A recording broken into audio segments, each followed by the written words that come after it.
Hello, YouTube. Once again, Ivy here. And I know I sound weird, and I know in my previous video I was mentioning how I'm gonna brainstorm for a brand new name for this YouTube channel, but in the meantime, I'm calling myself Ivy. What I want to discuss, and I totally forgot to talk about it, express my thoughts in my previous video, is essentially my biggest fear for SoulCalibur 7. And my biggest fear for Soul Calibur 7 is kind of obvious. The game will not sell well, the game will basically suck, and the game will not be like good enough to attract both my attention and the community of the fighting games attention. When it comes to video games, like the fundamental of what makes a video game very good, it's kind of obvious. Video games in general, they're meant to be entertaining. So, in other words, video games are supposed to be fun to gravitate your attention, and the more fun a video game is, the more fans and you could say attention that the players will give. It's gonna increase, especially if a video game is designed to last long.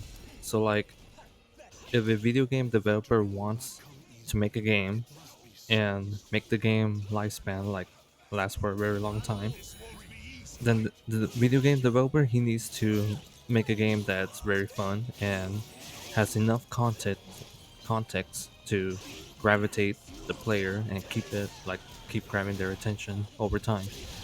And of course, having a little updates here and there now that we're living in the internet age, especially with DLCs and seasonal battle pass.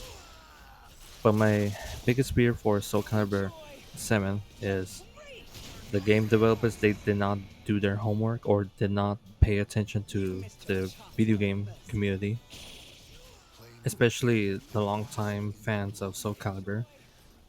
And as a result, they basically give us a game where Soul Calibur 7 abandoned its fundamental, but more importantly, abandoned what made the game fun in the first place. Now, there's this YouTuber that I was watching and he was making a, you could say, a reporter case of the rise and fall of Soul Calibur. And what I really love is when he got to Soul Calibur 6, he made a statement about how the video game developers they wanted to make the game great again. And I'll show you the guys the clip. So here in the clip, this is basically it. The video game developers they wanted Soul Calibur 6 to be successful. And in order to do that, they basically did their homework. They studied what made Soul Calibur great in the first place, what made the players wanted to play Soul Calibur, and what was the past mistakes that they did that made Soul Calibur decline. And the game developers they understood that Soul Calibur 4 and 5 they made some changes that received some negative views, and those changes were making the game slower. While at the same time, for some reason, they switch around some characters, like foundational characters of Soul Calibur, and replace them with different type of characters that the longtime fans don't even know of, like they can't recognize them. So Taki was one of them. Taki was replaced in Soul Calibur 5 with a completely different character, and this kind of upset the Soul Calibur community because of that. Now, in Soul Calibur 6, they basically did everything correctly in terms of pleasing the fan, and they brought back some video game fundamental that made Soul Calibur fun in the first place. And as a result, Soul Calibur 6, you could say it was a semi-successful story. And the reason why I say semi-successful is because Soul Calibur 6 came out in a time frame where it could have garnered a lot of fans, but the problem is at that time frame there were other video games that were coming out and COVID-19 impacted everything. So because COVID-19 impacted a lot of stuff, Soul Calibur 6 came out in a very odd timing, and you could say that it sort of hindered its success, but it did become successful in the end. And because of that, it had plentiful DLC characters, and especially guest characters, and it had like, you know, good enough season to report that it was a success story in comparison to the budget that it had originally. If I'm correct, it sold over 2 million copies. So in the books of video game industry, that should be a success story. But what I'm scared of for Soul Calibur 7 is that the video game developers, they don't pay attention to what made the game fun in the first place. And more importantly, if they give us a game where a lot of stuff is cut out. What I want to see in Soul Calibur 7 is essentially a sequel to Soul Calibur 6, like forward, like carry forward what made Soul Calibur 6 awesome, because the developers of Soul Calibur 6 did their homework, and just improve it and add more stuff into it. And more importantly, make the game fun and fair, because if the game is fun and fair, then not just veteran players will have a blast for Soul Calibur 7, but also casual players will also have an awesome time with Soul Calibur 7. So it has to be both, like it has to be in a good balance of newcomers and veteran players. So yeah, If you haven't already heard, Tekken 8 and is in one the more thing, worst shape it's ever been since the what I release of wanted to Season show. 2.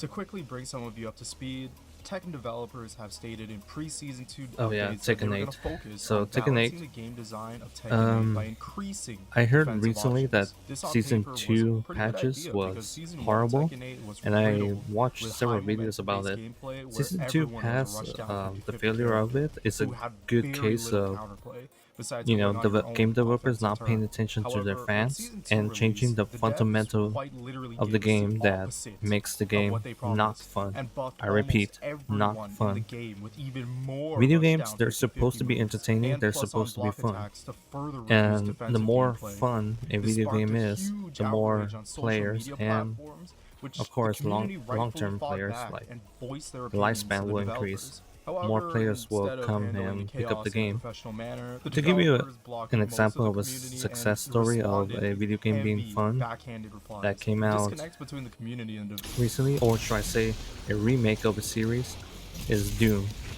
Doom 2016, Doom Eternal, and Doom the Dark Ages. All three of them, they're considered very fun game.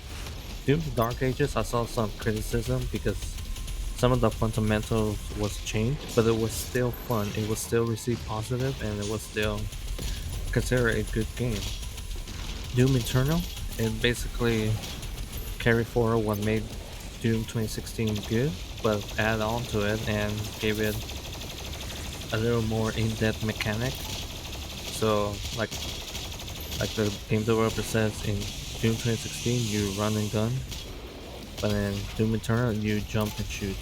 And jump and shoot, it was very fun, and it was very addicting to play. And as a result, the game lasted for a very long time, and it had several updates afterwards.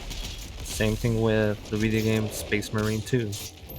Space Marine 2, a lot of fans were kind of worried that it's gonna suck, but luckily the game developers, they understood that having a video game that's fundamental to the lore and paying attention to the community, like what's their concern, what they're worried about. But more importantly, they carry forward the core mechanics from Space Marine 1 and add on to it. I repeat, add on to it and improve that core mechanic in order to make the game more fun and, of course, more fair, especially for PvP, which fun and fair. Once again, I know I sound like a broken record, but sometimes I feel like game developers, they kind of forget about this. Fun and fair has to be, an important policy for online PvP and stuff. So if I play Soul Calibur 7 online, I'm hoping that the game mechanics are fun and fair. And if I lose, I lose, but there is still a chance that I could win in every match. So, yeah. And right now, what I'm hearing about Tekken 8 Season 2 patch, the game is definitely not fun and it's not fair. And I've seen some videos where people are just playing the game dead brain. Like, I saw a funny clip, maybe I should pull it up here. I saw a funny clip where a Tekken 8 player was playing the game blindfolded and he was winning. And the reason why he did that is just to showcase how not fun the game has become and how it's unfair that a player could do that. Once again, a game has to be fun and fair. So yeah, this is my biggest fear, guys. Is basically game developers not listening to the gaming community, not listening to their long-term Soul Calibur fans, and more importantly, not doing their homework and studying what made Soul Calibur fun and popular in the first place. The Soul Calibur 6 game developers, they did their homework and they did an amazing job, and as a result, we got an amazing Soul Calibur 6 game, and it's praised and it's very positive, especially when you look at the Steam reviews, it's very positive. So I'm hoping Soul Calibur 7 does the same thing, where the game developers, they do their homework, they listen to the community, and you know they deliver a well thought out, well made game. And that's all I'm basically asking. But my biggest fear is that if Soul Calibur 7 does not deliver well, then it could be the end of Soul Calibur, especially the fact that it's largely acknowledged that Soul Calibur's series is underrated. It's very underrated in comparison to other fighting games. So, guys, I'm gonna end it here, and thank you for listening. And please leave a comment down in the section below. Goodbye.